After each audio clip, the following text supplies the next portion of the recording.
आप देख रहे हैं MSG न्यूज।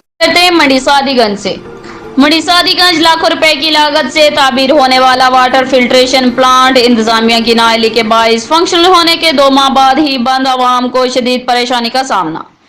तफसीलात के मुताबिक MPA मियां फिदा हुसैन कालूकावटू की खुसूसी फंड से मणिसादीगंज में लाखों रुपए की लागत से तामीर होने वाला वाटर फिल्ट्रेशन प्लांट नज़ टाउन कमेटी फंक्शनल होने के 2 माह बाद ही इंतजामिया की नाअहली के बाइस बंद कर दिया गया।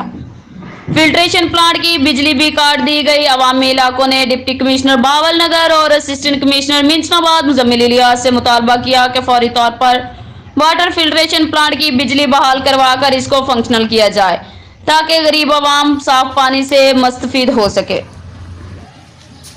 वाकई मसाइल पर नजर है MSG न्यूज की। मजीद खबरों के लिए देखते रहें MSG न्यूज।